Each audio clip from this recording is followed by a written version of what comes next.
Oke, pada pagi hari ini kita bersyukur kepada Tuhan. Saya percaya bahwa seluruh jemaat Tuhan yang hadir dalam ruang ibadah yang mulia ini, sekalipun kita harus masing-masing berada di tempat kita, bahkan di rumah kita masing-masing, saya percaya bahwa itu tidak akan menjadi satu halangan dan tidak akan menjadi satu alasan di mana kita harus beribadah kepada Tuhan, mencari wajah Tuhan, karena pertolongan kita datang daripada Tuhan kita di dalam Tuhan Yesus Kristus. Nah, pagi hari ini saya senang sekali kalau kita boleh bersama-sama membaca firman Tuhan yang terambil dalam kitab Mazmur pasal 34. Kitab Mazmur pasal 34 ayat yang ke-12 hingga ayat yang ke-22. Sini kita akan membaca firman Tuhan pada pagi ini yang mengatakan kepada kita dalam kitab Mazmur pasal yang ke-34 ayat 12 hingga 22, demikian firman Tuhan. Marilah anak-anak, dengarkanlah aku, takut akan Tuhan, akan kuajarkan kepadamu. Siapa orang yang menyukai hidup, yang mengingini umur panjang untuk menikmati yang baik, jagalah lidahmu terhadap yang jahat, dan bibirmu terhadap ucapan-ucapan menipu. Jauhilah yang jahat dan lakukanlah yang baik. Carilah perdamaian dan berusahalah mendapatkannya. Mata Tuhan tertuju kepada orang-orang benar dan telinganya kepada teriakan mereka minta tolong. Wajah Tuhan menentang orang-orang yang berbuat jahat untuk melenyapkan ingatan kepada mereka dari muka bumi. Apabila orang-orang benar itu berseru-seru, maka Tuhan mendengar dan melepaskan mereka dari segala kesesakan. Tuhan itu dekat kepada orang-orang yang patah hati, dan Ia menyelamatkan orang-orang yang remuk jiwanya. Kemelangan orang benar banyak, tetapi Tuhan melepaskan dia dari semuanya itu. Ia melindungi segala tulangnya, tidak satu pun yang patah. Kemelangan akan mematikan orang fasik, dan siapa yang membenci orang benar akan menanggung hukuman. Tuhan membebaskan jiwa hamba-hambanya, dan semua orang yang berlindung padanya tidak akan menanggung hukuman. Saudara-saudara yang saya kasihi dalam Tuhan Yesus, pada pagi hari ini firman Tuhan yang kita baca sebentar tadi, di mana saya senang sekali kalau kita boleh tarik satu tema yang boleh menjadi pegangan kita melalui ayat firman Tuhan ini yang mengatakan kunci memperoleh ataupun kunci mengalami kebaikan Tuhan di dalam hidup. Ini merupakan tema firman Tuhan untuk kita pada hari ini. Ya, kunci mengalami kebaikan Tuhan di dalam kehidupan kita. Ya. Nah, saudara-saudara yang saya hormati dalam Tuhan Yesus, Allah kita adalah Allah yang luar biasa. Nah, kalau kita membaca ayat sebelum ayat-ayat firman Tuhan yang kita baca ini, di mana kita menemukan pemazmur menyatakan bahwa bukan karena kemampuannya dapat terhindar dari masalah, tetapi semuanya itu karena campur tangan Tuhan yang menyelamatkannya. Ini dari ayat sebelum ayat-ayat yang kita baca ini di mana Raja Daud sendiri mengatakan tentang kekuatan yang ada padanya adalah bukan dari dirinya sendiri, tetapi kekuatan yang ada padanya itu adalah daripada Tuhan sendiri. Ini yang dinyatakan dalam kitab Mazmur ini. Nah, saudara-saudara yang saya hormati dalam Tuhan Yesus, di mana kita boleh baca dalam ayat yang ke-18 di sini mengatakan, Tuhan itu dekat kepada orang yang patah hati, dan apabila orang-orang benar itu berseru-seru, maka Tuhan mendengar dan melepaskan mereka dari segala kesesakan. Ini pengalaman yang dialami oleh Raja Daud sendiri, yang mengatakan bahwa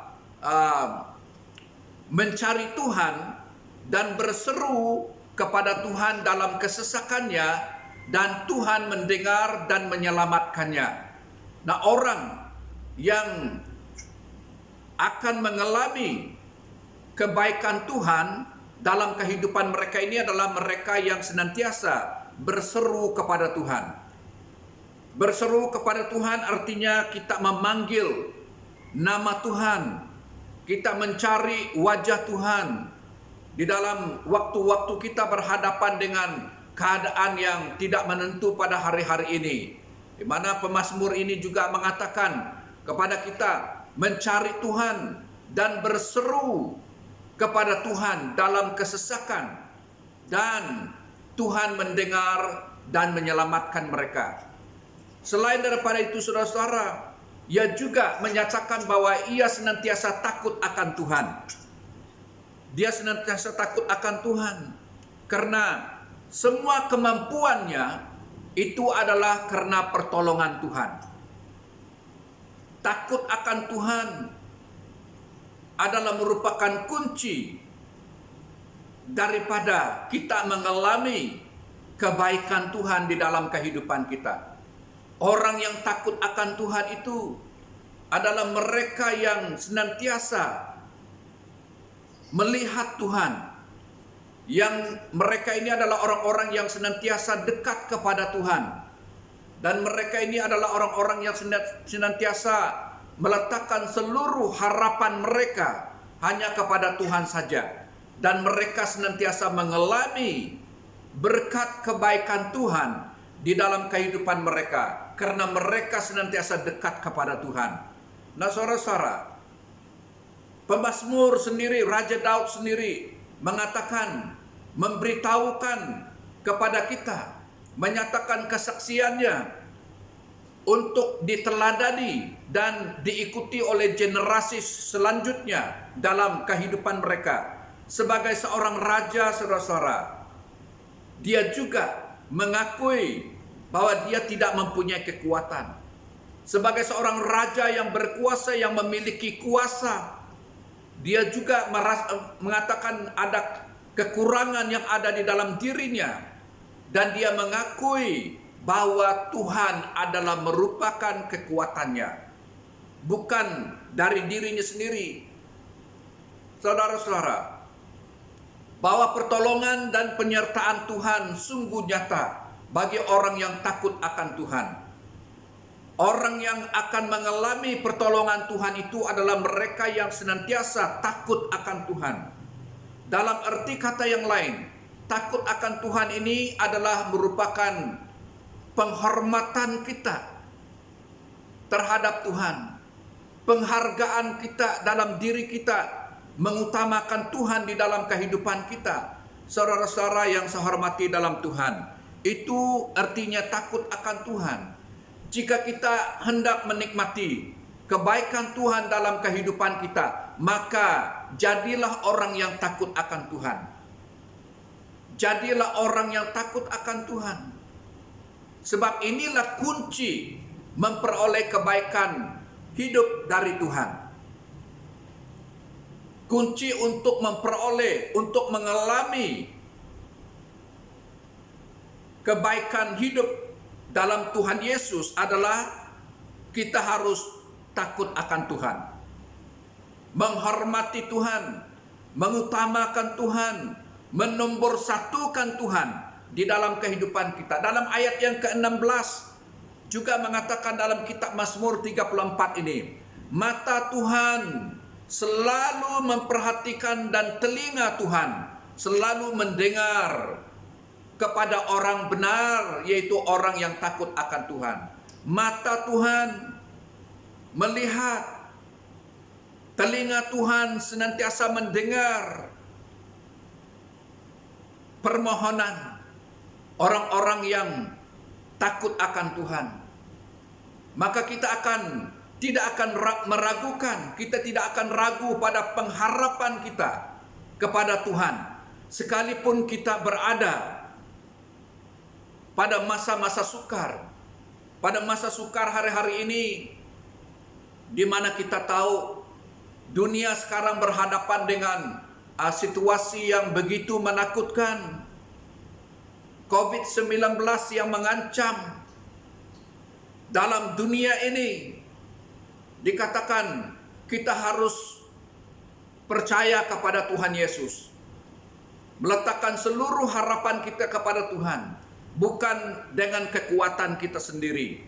Percaya bahwa Tuhan senantiasa mendengar, mata Tuhan senantiasa melihat, bahkan telinga Tuhan senantiasa mendengar kita, karena kita selalu hidup dengan takut akan Tuhan.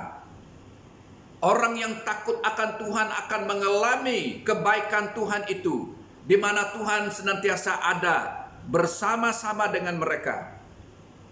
Janji Tuhan itu adalah iya dan amin. Dalam bahagian ini, saudara-saudara, pemazmur lebih luas lagi menjelaskan tentang seorang yang takut akan Tuhan, yaitu dikatakan menjaga lidah dari yang jahat dan bibir dari ucapan yang menipu. Jauhilah yang jahat dan melakukan yang baik dan mencari perdamaian. Orang yang takut akan Tuhan itu akan menjaga kelakuannya, tindakannya, ucapan yang dia ucapkan, dan mereka ini senantiasa mencari kedamaian, perdamaian dalam kehidupan mereka terhadap orang lain. Ini firman Tuhan untuk kita pada hari ini. Menjaga ucapan adalah merupakan sebahagian daripada identiti kita, ataupun identitas kekristenan kita sebagai umat yang percaya kepada Tuhan. Menjaga kesucian hidup kita, lidah, mulut maupun bibir sangat besar peranannya dalam kehidupan orang-orang yang percaya kepada Tuhan. Hal ini dapat kita ketahui dari peringatan-peringatan yang tertulis dalam beberapa bagian Alkitab, saudara. Dalam kitab Amsal pasal 13 ayat yang ketiga, yang mengatakan, di mana mengatakan bahwa hidup mati dikuasai oleh lidah.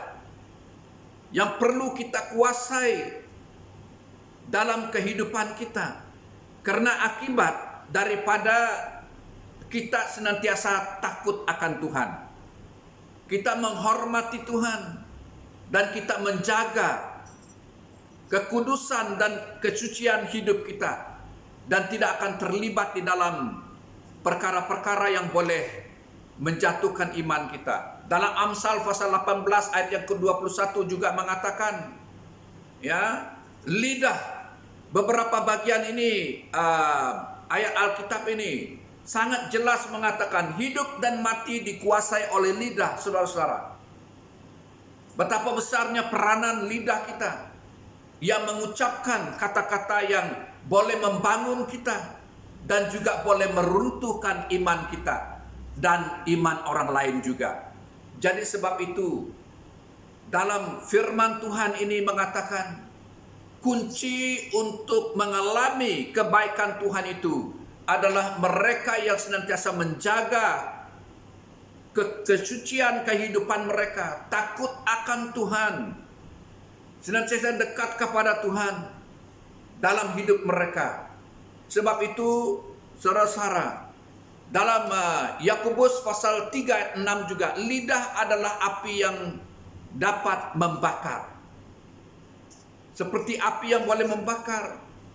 Kitab Mazmur 45 ayat 2 mengatakan lidah adalah pena, juru tulis yang mencatat tindakan hidup kita, tindakan kehidupan kita. Semuanya adalah berpunca daripada perkataan kita. Nah, Tuhan Yesus di sini mengajar kita bahwa yang diucapkan mulut itu meluap dari hatinya. Segala sesuatu yang keluar daripada mulut kita ini adalah meluap dari hatinya. Lukas pasal 6 ayat 43, ayat 45 mengatakan, ini Tuhan Yesus mengajar kita bahwa segala sesuatu yang keluar daripada mulut kita adalah datangnya daripada hati kita. Sebab itu kita harus menjaga hati kita. Hati setiap orang yang takut akan Tuhan akan selalu diterangi oleh kebenaran firman Tuhan. Hati setiap orang yang takut akan Tuhan itu, mereka senantiasa berjaga-jaga. Mereka senantiasa alert dalam kehidupan mereka. Dan mereka akan mengalami kedamaian dalam kehidupan mereka, sehingga yang keluar daripada perbendaharaan mulutnya adalah yang baik. Ini yang Tuhan ajarkan kepada kita, saudara-saudara. Dikatakan bahwa manusia mampu bertindak berdasarkan pertimbangan hati nurani. Manusia mampu menunda tindakannya untuk berpikir tentang dampak akibat kepada orang lain. Karena hati nurani kita, hati kecil kita dikuasai oleh kuasa Roh Kudus. Hati kecil, hati nurani kita, apabila sudah dikuasai oleh Roh Kudus, maka kita akan memiliki pertimbangan yang matang. Sebelum kita bertindak, kita akan memikirkan kebaikannya. Sebelum kita bertindak, kita akan memikirkan keburukannya. Maka kita akan bertindak sesuai dengan kehendak Tuhan, mengikut suara hati kita yang dikuasai oleh Roh Kudus. Khususnya Tuhan pada hari-hari ini, dunia kita hari-hari ini adalah dunia yang canggih. Ya, kalau kita berbicara tentang era media sosial saat ini, kemampuan berkomunikasi sangat pantas laju. Justru media sosial mendorong semua penggunanya untuk berpikir dan bertindak serba cepat, praktis, karena segala-galanya adalah di hujung jari. Hari-hari ini, saudara-saudara, kalau kita tidak dikuasai oleh sikap kita yang takut akan Tuhan, kita akan boleh menceroboh apa yang orang lain nikmati.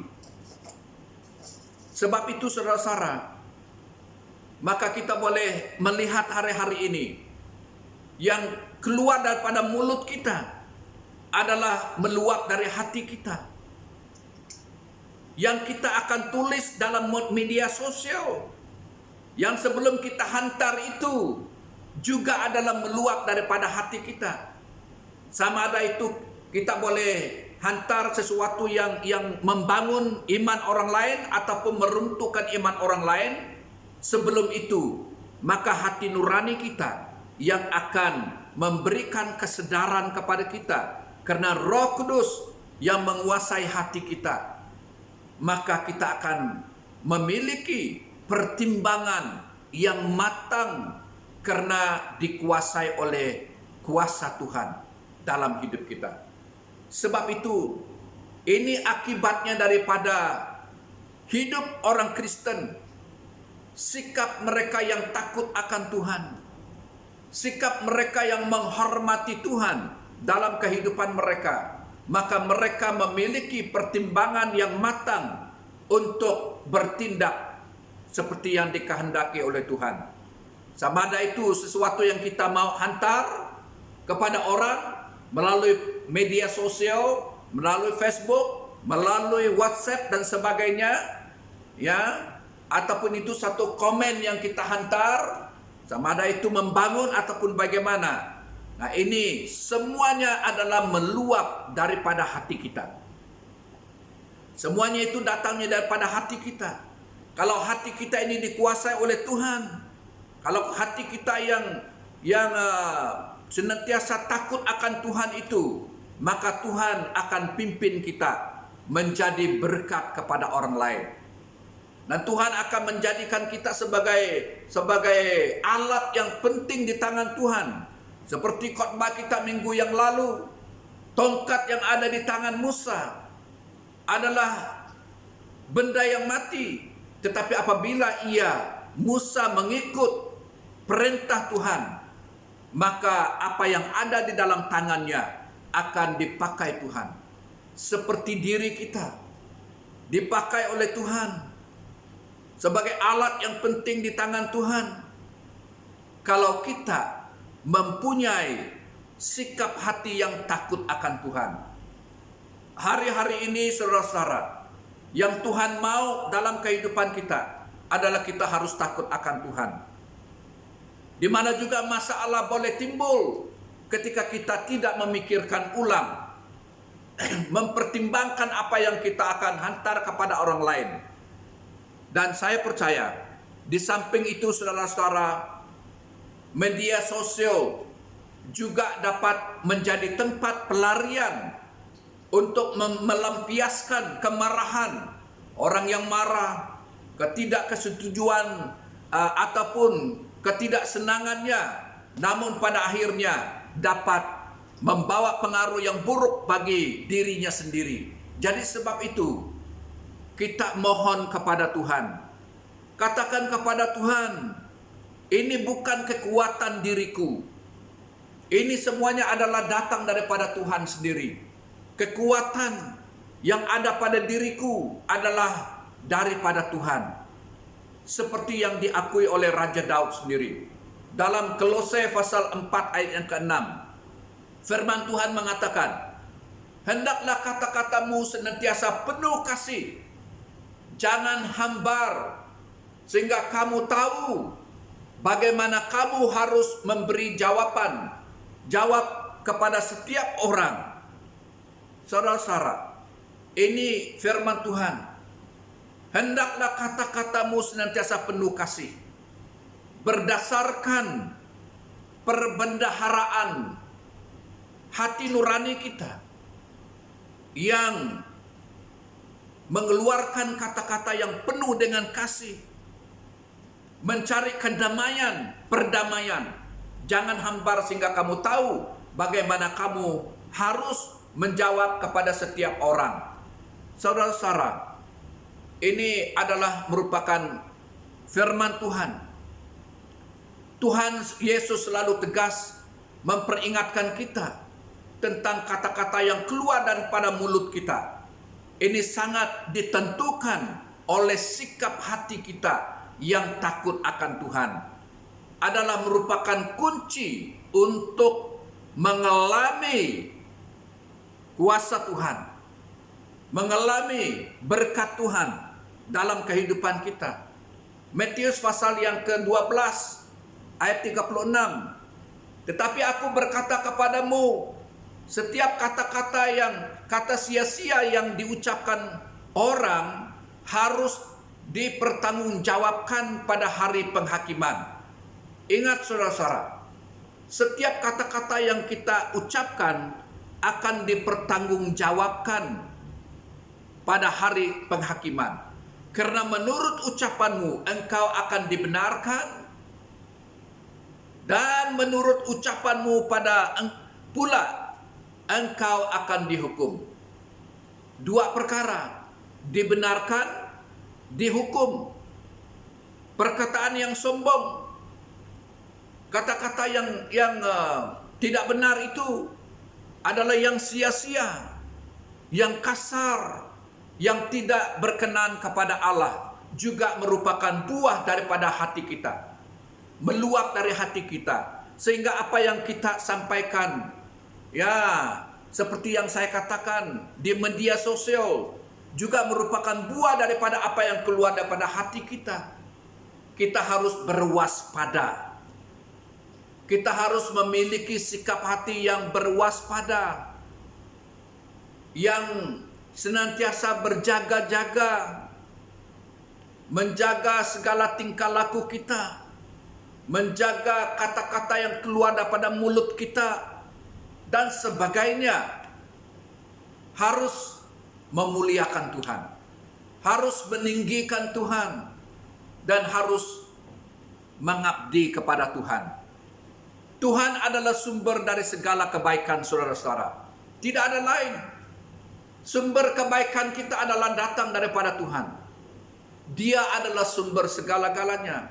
Sehingga tidak ada teladan yang lebih besar lagi dari kebaikan Tuhan dalam hidup kita.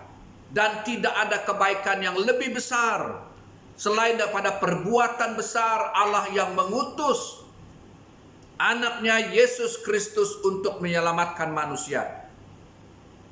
Inilah kebaikan yang paling besar, yang paling mulia, bahkan yang paling ajaib dalam hidup kita, di mana Tuhan menyatakan perbuatan besarnya itu dalam hal Dia mengutus anaknya Yesus Kristus untuk menyelamatkan umat manusia. Kita diselamatkan. Apa yang Tuhan rencanakan, apa yang Tuhan kerjakan, semuanya adalah kebaikan bagi kita sebagai ciptaannya. Dia tidak merancang yang jahat kepada kita. Segala sesuatu yang jahat itu datang daripada iblis. Itu bukan daripada Tuhan. Segala kebaikan itu adalah datang daripada Tuhan untuk pribadi kita. Matius pasal 7 ayat 12 mengatakan, Tuhan Yesus ajarkan kita.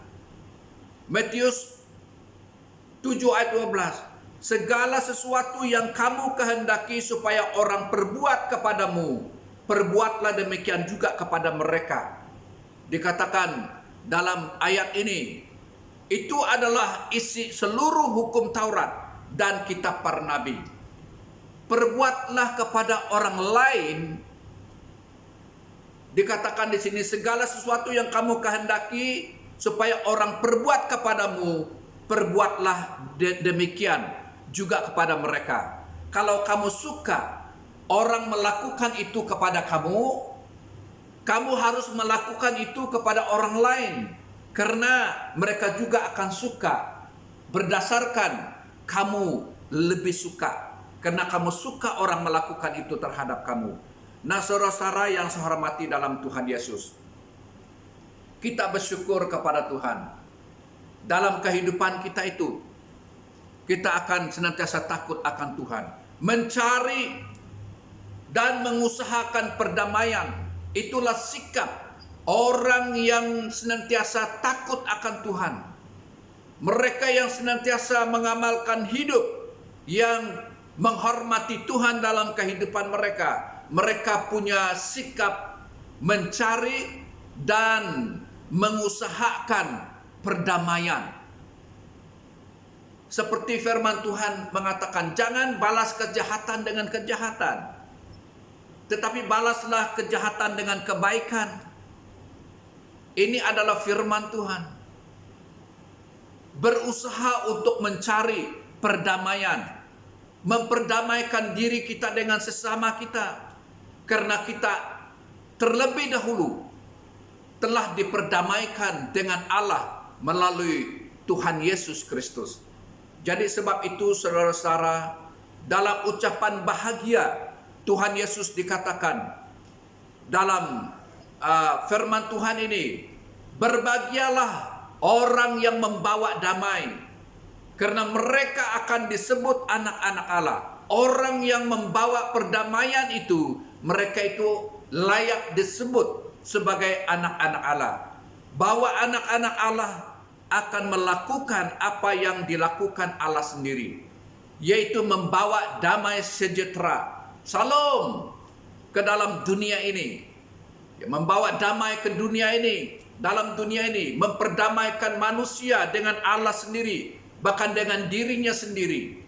Dan perdamaian itu akan dialami oleh seluruh umat manusia yang percaya kepada Tuhan, terutama sekali mereka yang takut akan Tuhan, menghormati Tuhan dalam kehidupan mereka, mengikuti kehendak Tuhan dan rencana Tuhan dalam hidup mereka. Sebab itu saudara-saudara yang saya kasih dalam Tuhan Yesus, saya benar-benar merasa betapa baiknya Tuhan itu dalam kehidupan kita. Ini kita boleh lihat dalam 1 Tesalonika pasal 5 23, Ibrani 13 ayat yang ke-20. Ya.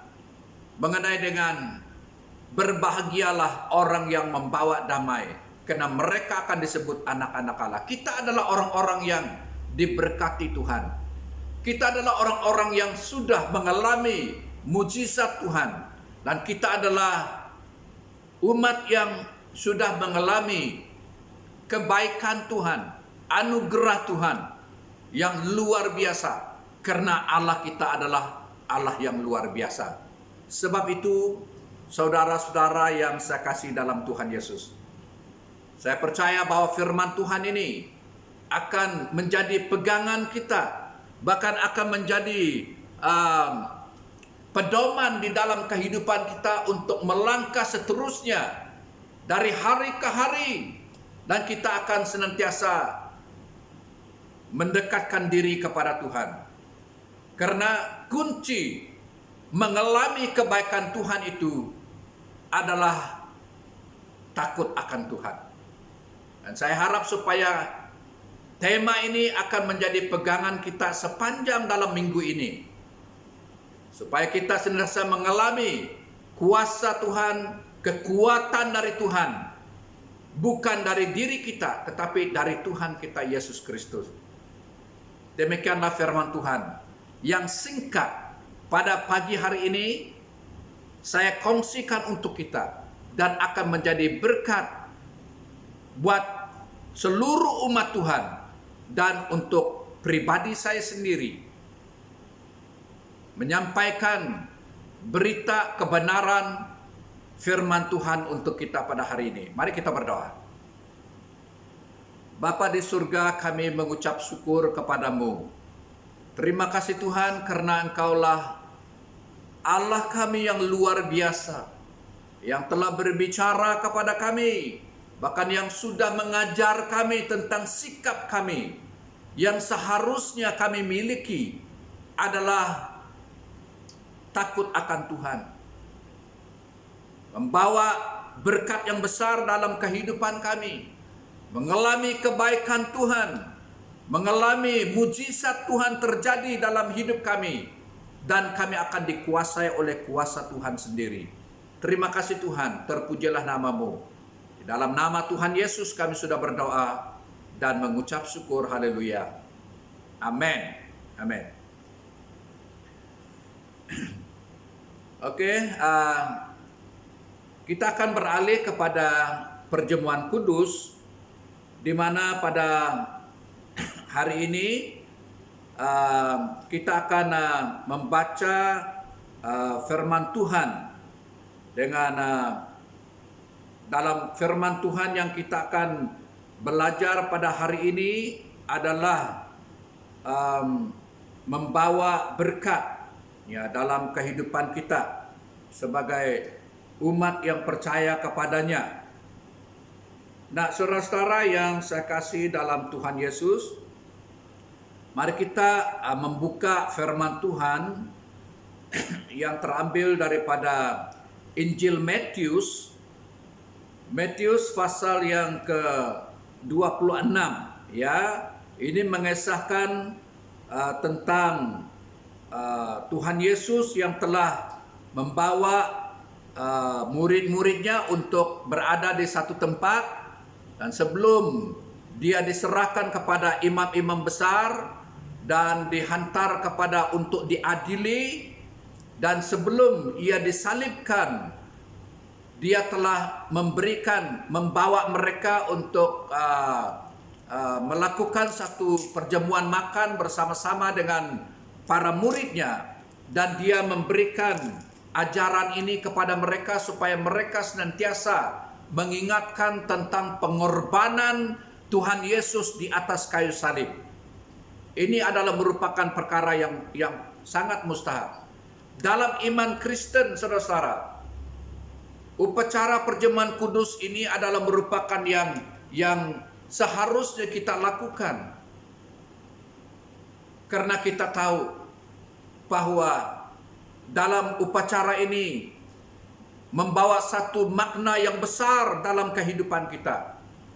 Membawa satu kesaksian yang begitu, membawa makna yang begitu luar biasa dalam kehidupan kita setelah kita diselamatkan oleh karena kematian dan kebangkitan Tuhan Yesus di atas kayu salib, dan Dia telah bangkit kembali daripada kuburnya setelah 3 hari. Kemenangan yang besar yang kita alami. Nah, saudara-saudara, pada hari ini saya harap kita ada roti. Saya mau supaya semua ada roti sama-sama. Coba angkat roti kamu. Roti. Oke. Dalam kita mengangkat roti ini melambangkan tubuh Yesus. Dan ketika mereka sedang makan, Yesus mengambil roti. Dia mengucap berkat. Dia memecah-mecahkan roti itu, lalu memberikannya kepada murid-muridnya. Dan Ia berkata, "Ambillah, makanlah, inilah tubuhku." Mari kita makan roti bersama. Sama-sama kita makan roti.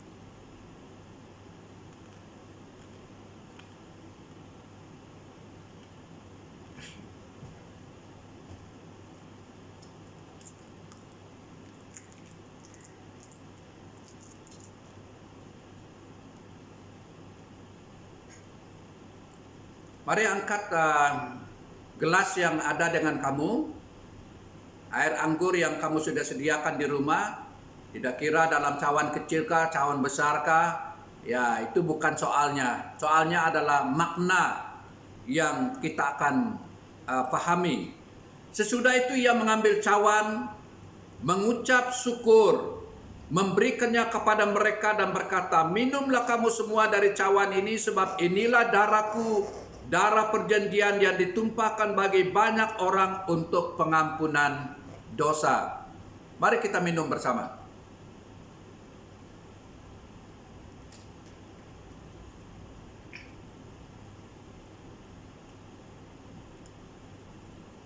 Mari kita berdoa. Bapa di surga, kami mengucap syukur kepadamu. Terima kasih Tuhan karena seluruh umat-Mu yang Engkau telah tebus dengan darah-Mu Tuhan, telah mengambil bagian dalam upacara perjamuan kudus pada pagi hari ini. Melambangkan roti, melambangkan tubuh Yesus. Air anggur melambangkan darah Yesus yang telah tertumpah dari atas kayu salib. Menyucikan, menguduskan, bahkan mengampuni kami daripada segala dosa kami. Dan kami sudah menjadi kepunyaan-Mu, menjadi milik Tuhan untuk selama-lamanya. Berkati seluruh jemaat Tuhan yang mengambil bagian pada pagi hari ini dalam upacara perjamuan kudus ini. Dan saya percaya bahwa urapan Tuhan itu akan terus mengalir dalam kehidupan kami. Dan kami akan dikuatkan. Ia menjadi satu peringatan untuk kami memberitakan tentang kematian dan kebangkitan Tuhan Yesus dalam seluruh hidup kami, dalam sisa-sisa hidup kami, hidup di dunia ini, dan kami akan menjadi saksi Kristus. Terima kasih Tuhan. Di dalam nama Tuhan Yesus kami sudah berdoa dan mengucap syukur. Haleluya. Amin. Amin. Oke, terima kasih atas perhatian kita. Saya serahkan kepada admin kita untuk seterusnya.